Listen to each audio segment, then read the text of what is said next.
The moment I heard my daughter-in-law whisper, "Just leave him on the couch, he probably can't hear half of what we're saying anyway," something inside my chest tightened in a way that felt far colder than anger. It wasn't the words themselves that did it. At 76 you learn that words are just wind most of the time. What stung was the laughter that followed, soft, uncertain, the kind people let out when they don't quite know whether something is cruel or simply true. I was sitting 10 feet away. The couch was one of those deep, overstuffed ones people bought in the early 2000s when every living room looked like a furniture showroom. Soft brown leather, wide armrests, the kind that swallowed an old man whole if he leaned back too far. Someone had folded a beige blanket over the back of it earlier in the evening, probably thinking I might get cold. I didn't move. Across the room the stereo hummed low with some Norah Jones song I'd heard 100 times by then. The music drifted gently between conversations, weaving through the house like smoke.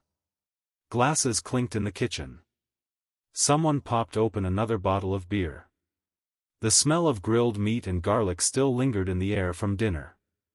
It was my son Mark's housewarming birthday party. He'd turned 40 that year and bought the place out in the suburbs with his wife, Lauren.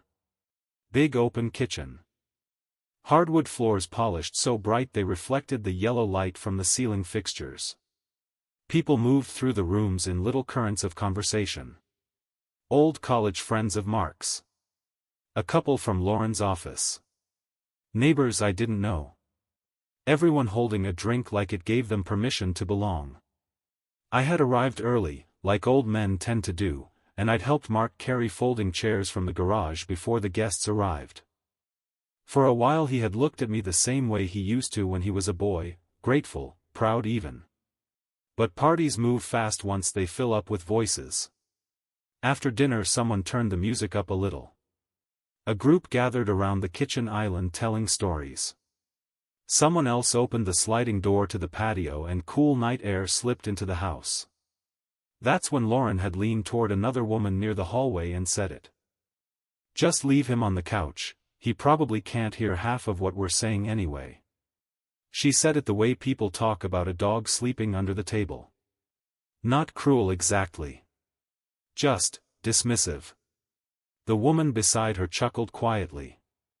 Another guest, young fellow with slick hair, glanced toward me and then quickly looked away. He lifted his beer and pretended to be fascinated by the label. I kept my eyes on the coffee table. There was a small stack of coasters there with little sailboats printed on them. Mark had always liked boats when he was young, even though we lived nowhere near the ocean. I smiled. Not the kind of smile you give people. Just the kind you wear so your face doesn't betray what your chest feels. You see, the funny thing about getting old is that people slowly begin narrating your existence like you're not in the room anymore. They assume your ears stopped working around the same time your hair went gray.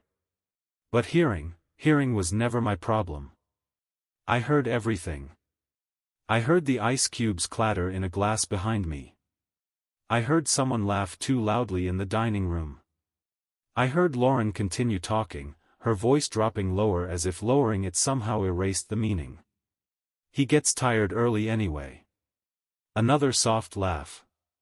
Someone said, "Ah, that's sweet though." Sweet. That word floated across the room like perfume. I leaned back a little deeper into the couch cushions. Truth is, I had lived long enough to understand something about moments like that. They pass. Embarrassment fades quickly for the people causing it. For the one receiving it, well, it settles somewhere quieter.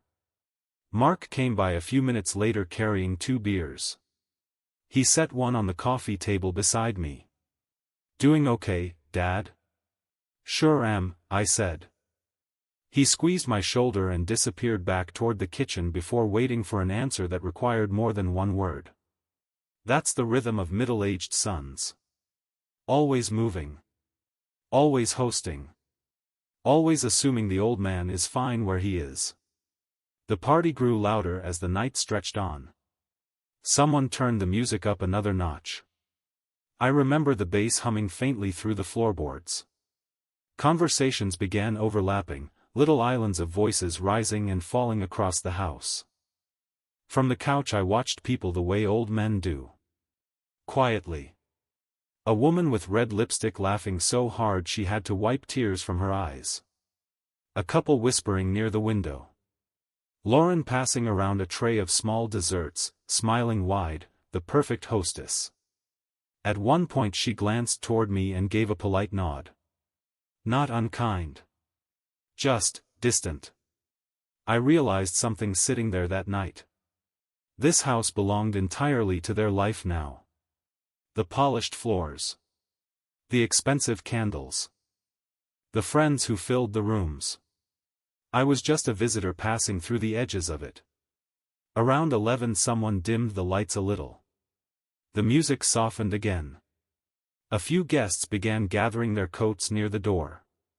Others lingered with one last drink. Lauren walked past me carrying empty glasses and paused just long enough to drape that folded blanket across my legs. "Don't stay up too late," she said lightly. "The same way you'd speak to someone half asleep." I nodded. "Wouldn't dream of it." She smiled and went back to the kitchen. Midnight came quietly. Then 1. The house gradually settled. Chairs scraped softly across the floor as people helped tidy up. Bottles clinked together in recycling bags.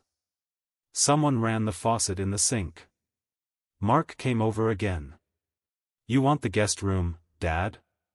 I shook my head. "Nah. This couch is perfect." He hesitated, then shrugged. "If you're sure." "I'm sure." He turned off the lamp near the hallway and headed upstairs with Lauren. The house grew still after that. You could hear the refrigerator humming. Outside a car passed slowly down the street. I pulled the blanket up a little higher over my knees and stared at the ceiling for a long time. There are moments in a man's life when he realizes the chapters behind him weigh far more than the ones ahead.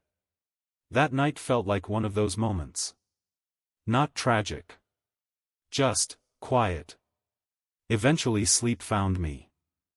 But I woke before dawn the way old soldiers do, long before the sun fully decides to rise. The house was silent.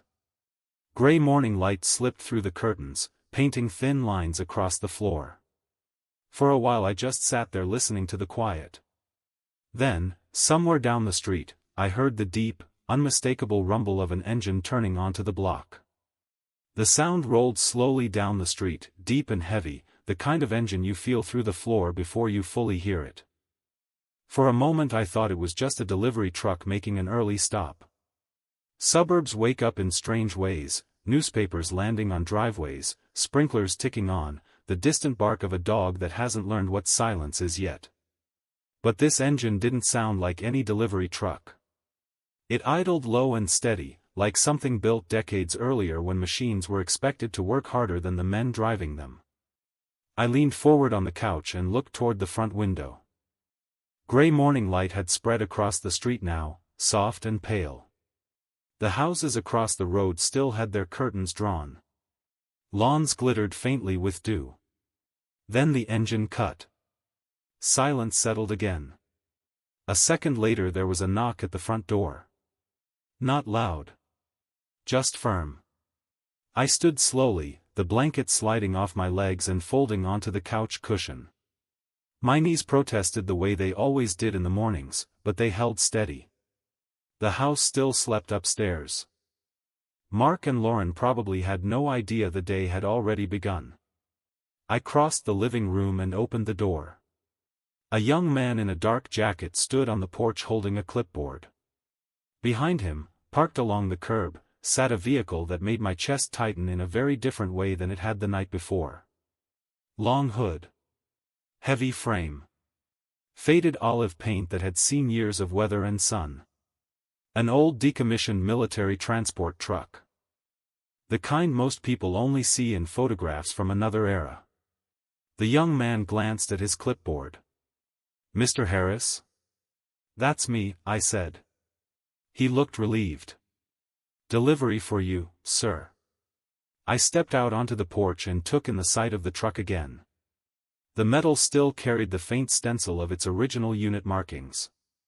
The tires were thick, mud-stained. The cab smelled faintly of diesel even from the sidewalk. She was older than half the houses on this street. But she was still standing. Figured she might wake the neighborhood, the driver said with a sheepish grin. I chuckled softly. She's done that before. He handed me the clipboard. Your signature here. My hand moved slower than it used to, but it still remembered how to write my name. When I finished, he nodded toward the truck. She's all yours. Restoration crew said she runs strong. For a moment neither of us spoke. I walked closer to the vehicle, running my palm along the cool metal of the door. Memories don't always come back gently. Sometimes they return like thunder. There had been a time, long before this quiet suburban street, long before leather couches and soft music, when trucks like this carried everything that mattered across miles of rough earth and cold mornings. Food. Fuel. Equipment. Men. Responsibility. A life most people in that house upstairs had never imagined. The driver climbed into the cab and started the engine again to move it into Mark's driveway. The rumble filled the morning air. And that's when the front door behind me opened. Mark stepped onto the porch wearing sweatpants and a wrinkled t-shirt, his hair still flattened from sleep. Dad, what on earth? He stopped mid-sentence. His eyes moved from me to the truck idling in the driveway. Lauren appeared behind him a second later, tying the belt of her robe. She blinked at the sight in confusion. What is that? The driver shut off the engine and climbed down. The sudden silence made the whole street feel like it was listening. I rested my hand on the truck's hood. Old unit, I said simply. Mark walked down the steps slowly, staring at the vehicle like it had landed from another planet. You bought this? Not exactly. He ran a hand along the faded paint, reading the old markings. You drove one of these? I nodded. For a few years. Lauren stood near the doorway, arms folded loosely across her chest, watching the scene unfold. Her expression had changed. Not dramatically. Just enough. People often imagine respect returns in loud, dramatic waves. It doesn't. It usually arrives quietly, the way morning light creeps across a room. Mark circled the truck once, absorbing the size of it. You never told me about this. I smiled a little. There are lots of things we don't talk about when we're busy raising kids. The driver tipped his cap politely. Well, she's in good shape. Engine was rebuilt last year. Then he walked back to the transport vehicle that had followed behind and drove away down the street. For a while the three of us just stood there. The neighborhood slowly began waking around us. A garage door down the block opened. Birds started chattering in the trees. Lauren stepped closer, looking up at the truck. How old is it? Older than you, I said gently. She gave a small laugh. Not awkward this time. Just curious. Mark leaned against the fender and looked at me the way he had when he was young again, trying to see parts of my life he had never known existed. You drove these overseas? Among other places. He nodded slowly, piecing together fragments of a story that had never been told around dinner tables. The house behind us smelled faintly of coffee now. Lauren must have started a pot without anyone noticing. Morning sunlight spilled across the driveway, catching the edges of the truck's metal like a quiet spotlight. I didn't explain much. Not because I was hiding anything. But because life isn't a resume you hand to people when they underestimate you. The past does its own talking eventually. Lauren finally said, softer this time, it's impressive. I shrugged lightly. It was just work. And that was the truth. The truck didn't change who I was. It only reminded people that the quiet old man on the couch had once carried responsibilities heavier than most living rooms would ever hold. Mark clapped a hand on my shoulder. "You're going to teach me to drive it, right?" I laughed. "We'll see if you can handle the clutch first." Lauren watched us both for a moment. Then she said something that stayed with me longer than the truck ever did. "I guess we never really asked about your life before." There wasn't any shame in her voice. Just realization. I looked back at the house, the warm lights inside, the couch still visible through the window where I had spent the night.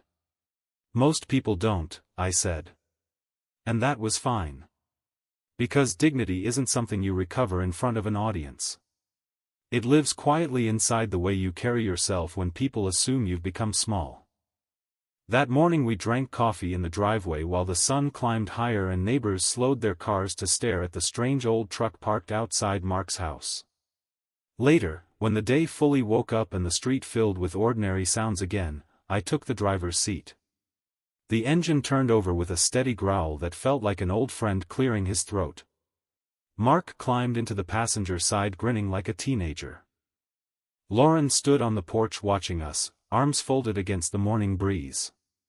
I caught her eye for a second. She gave me a small nod.